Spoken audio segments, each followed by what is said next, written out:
march. The empire's on the run. Alex Jones and the GCN Radio Network.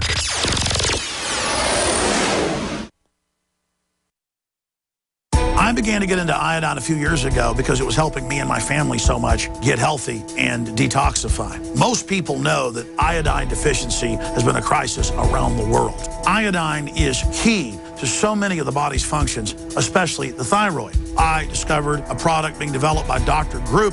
You now know it as Survival Shield True Nascent Iodine that your body can really absorb. Then, about a year ago, he said, listen, if you think this is powerful, I'm going to come out with rare earth, deep earth crystals. And the results that I personally have had have been life-changing.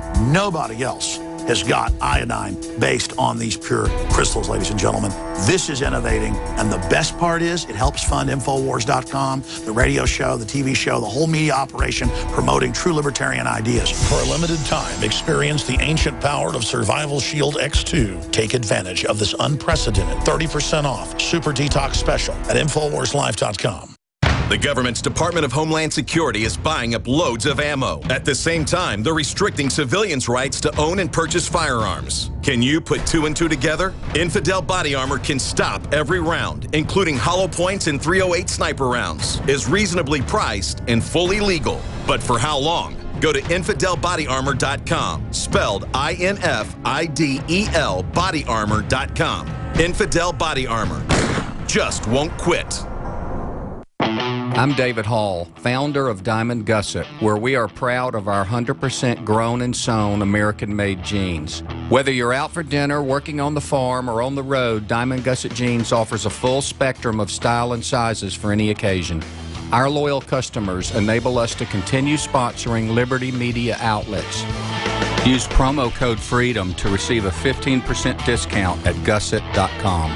In Liberty, David Hall, Diamond Gusset Jean Company. From the water table to our soils to the atmosphere itself, our world is becoming more and more toxic each and every day. But it's not just the air outside that's toxic. Indoor air has been shown to have 2 to 5 times higher concentrations of pollutants than even outdoor air. And most Americans spend 90% of their time inside using toxic chemicals within their homes. There are more than 42 million smokers in the United States. Well over 1,000 types of mold and mildew linked to numerous conditions. And don't forget the fact that 6 million Americans live with pets they're allergic to as well. When I began to research these statistics, it was clear to me it was time to start cleansing my lungs in order to combat the toxic environment that we cannot escape, but that we can fight back against. Made with organic and wild cultivated herbs and manufactured in the USA, the new InfoWars Life Lung Cleanse is here in a convenient spray bottle that can be brought with you throughout any toxic environment. Now available exclusively at InfoWarsLife.com or by calling toll-free 888-253-3139.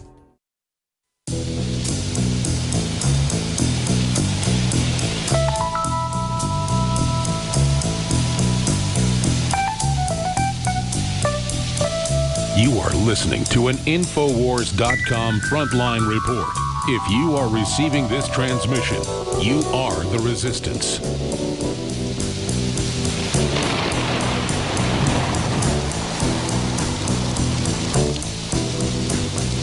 Welcome back to the Alex Jones Show. As I've been pointing out, we have an interview coming up with Alex Jones and Joe Rogan. Joe Rogan was in the Austin area last week performing, and Alex had an interview with him talking about essentially the whole spectrum of what's going on with current events, politics, that sort of thing. But before we go to that interview, I want to let you know that this hour of the Alex Jones Show is brought to you by OccuPower. Now, this is a new product that we have here at InfoWars Life. It's based on the same regenerative principles as DNA Force at a more affordable price. It focuses on assisting the natural function of healthy eyes nutritionally, not through surgery, not through harsh pharmaceutical drugs. It's a new super eye formula that's nutraceuticals, available in a limited batch supply only. It's only been out for a few days, and we've already sold more than half of it. It's going to take us another 6 to 8 weeks to do another run, so you might want to move on that right away. That's at Infowars.com/eyes, or you can find it at InfoWarsShop.com.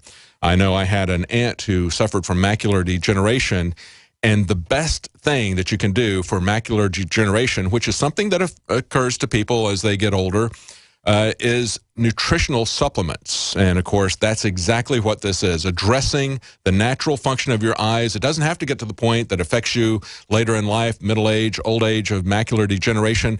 That is something that you can head off with nutritional stuff, and it's something that you can really help with nutritional support from the foundation that covers that. That is their #1 prescription, is to address it nutritionally, because your retinas are constantly replenishing. The cells are dying, and it's constantly being replenished, so you need the right kind of nutrients. And that's what you'll find in OcuPower. Get it now before it runs out. It's going to take another 6 to 8 weeks to refresh it. Let's go to this interview that Alex Jones had with Joe Rogan. As I mentioned, they basically cover the waterfront on a variety of subjects when Joe Rogan was here just last week in Austin.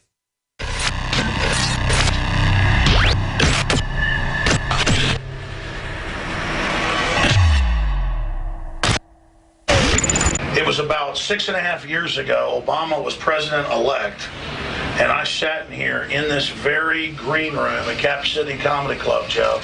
That video's been seen about 40 million times now. That's ridiculous. Literally. Like 14 million on just one spot on YouTube. That's ridiculous. You, early on, when everybody else was saying Obama was the savior, you weren't saying you were for the Democrat or the Republican. I mean, I'm going to play a clip right now. Okay. You were saying, why does anybody expect him to be any different? And it was like right when he was president-elect, or right when he got into office. It's pretty obvious that there's some gigantic financial institutions that have been pulling the strings of politicians in this country for a long time. And just the fact that we have it set up where they can donate millions of dollars to these guys' funds, these guys' campaigns. I mean, how do we not expect it all to go bad? They put so much into him, built him up as this big brand name. What's your take on it? Well, you know what, man? I don't even think Obama is to blame. I really don't. I don't think there's an individual that's to blame. I think that what we're looking at, and I'm obviously no political expert by any means, but as a person who's observing a system, who's a person who's observing this strange society that we live in, and how it's influenced by money and corporations, and how politicians are beholden to so many different groups before they get into any positions of power. It's incredibly difficult to change anything, and it's not like this statement about Obama as a president or Obama as a person. It's more that the system is so intertangled. It's so intertwined with political interest groups and with lobbyists and with corporations having mad control over the political system, over who gets represented, which party, you know, who represents which party. The people that have the most money historically have done the best. I mean, it's like a big, crazy money grab. And then these people get into these positions of power, and I don't think they have nearly as much control as we like to think they do. And I think he gets into this position of power, and I think it's probably just a melee in there. A melee of money and lobbyists and fucking the military-industrial complex and influence of foreign leaders and chaos and threats of terrorism. Jesus Christ. I mean, could you imagine that guy's job? It's an impossible job. It's an impossible job for any person, for any one person to try to turn this crazy ship around. So I didn't have any faith in his ability to do it, but I bet nobody can do that job. I think that job is almost impossible. It's almost impossible to be some person who's going to make everybody happy and who's also going to make all the people that got you into power happy, and then make the culture happy. Well, that's a true story. What's in the movie Nixon with Oliver Stone that he produced, where Nixon goes out to the memorial at night, and then all the anti-war folks come up to him, and all the anti-Nixon people. He goes, "Look, it's a big beast, a big machine. I can't stop it." I think that's I mean, I think the beast that Nixon faced was probably still way too big for anybody to handle. But I think that the beast Obama faces is far bigger.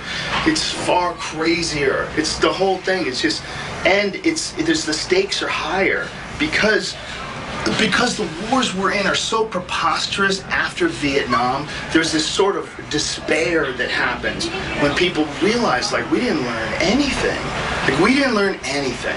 We're still involved in quagmires in other countries that cost massive, massive amounts of lives. Both Americans and other people, we get caught in these things, and they're incredibly disappointing for people. When we look at our culture, I think America likes to be a proud country. We like to look at ourselves as really like a special type of people. We're the children of immigrants, the crazy people that came here when everybody else was banking on Europe. We were like, let's get on a boat. And hundreds of years ago, those were our ancestors, and this is where we are today. But if you look at our actions, it's depressing for people to look at the actions of their country and not totally be able to defend something that we've done militarily.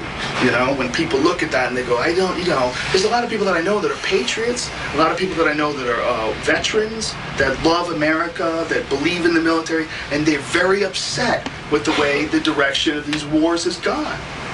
Very upset with the image that it's given America worldwide. You know, there's the famous point that many people had right after September 11th was, this was an incredible time where there was so much sympathy of these other nations. They were so on the side of America, that America had been attacked. This was horrible. The whole world was watching. And within a period of a few years, our actions were so f***ed up that we lost all that sympathy. There was this moment where America had this position of love, you know, where the whole world was like, hey, we're sorry that happened to you. And by the actions, the mistakes, the push, the pull, whatever it was that led us from September 11, 2001 to where we are in 2014, whatever it is that led us to that, it bums a lot of people out, you know? Where does your gut tell you the country's going? Because so many people that the metrics show towards some type of collapse, not just here, but worldwide. I know you personally have been moving towards getting off the grid some. Well, I think getting off the grid's a good idea just because the grid is goofy. You know, if you could figure out a way to make your own electricity and get your own water out of the ground, like, why would you not do that? As long as you're testing your water and you know that your water is good, it just seems awesome. It just seems like a cool thing to be able to get your electricity from the sun. But I don't think necessarily civilization's going to collapse. I think people far smarter than me have engineered this thing. I just think that we're just in a weird period of life. And we're also in a weird period of information. It's a weird period of like the news, you know, like this Edward Snowden stuff. Glenn Greenwald, and the ability to distribute a big crazy story like that, it's completely shifted. It's not only like the New York Times, it's not only like a corporation, it's small individuals have this weird ability to do stuff like that now, like world-changing stuff. And it's almost like a pre-singularities. Mm-hmm. Yeah. Like smaller waves building up to bigger waves. Yeah. I mean, that's how I knew about the NSA and the hubs and the major buildings. And remember, like in 1999, I'd be telling you about that stuff and how they were listing everything. Dude, you thought they were spying on everything way before anybody did. But I'm not tooting my horn. I wasn't psychic. Yeah, but it's not just that. It was in the documents. There's also who had the documents? You have the documents. One thing that I always tell everybody, like the first video that I ever saw that made me go, what? They do that? That's real? Was your 911 Road to Tyranny documentary where you detailed what happened in the World Trade Organization. Oh, yeah. The WTO protests, we detailed how they used these guys to come in, these agent provocateurs. It was a peaceful protest. In order to make it non-peaceful, they have these guys come in with government-issue boots, ski masks, fuck everything up, smash things, and then they turn it into a war zone. So then the cops get to move in and arrest everybody. They made the whole thing a no protest zone. These guys, they get holed up in some house somewhere, right? And then the government paid for their house. And then they negotiated them free. They got free. So these guys, they smashed all these windows. And they had the Delta Force running it. That even came out, I mean, people in Seattle knew about that. I was being called a conspiracy theorist just because I had the local newspapers from there. It sounds so crazy. If someone tells you that, you go, that's crazy. But then you find out that is actually a tactic that gets used to break up protests. Like, they will hire someone, I don't know with what account, but the same type of account they use, you know, something that doesn't have to be, it doesn't have to be. I mean, how would you organize something like that? How do you tell somebody? I mean, are they allowed to say, "Hey, we're going to hire you guys"? Well, that's the report from the interview with Alex Jones and Joe Rogan. That is now up on our YouTube channel.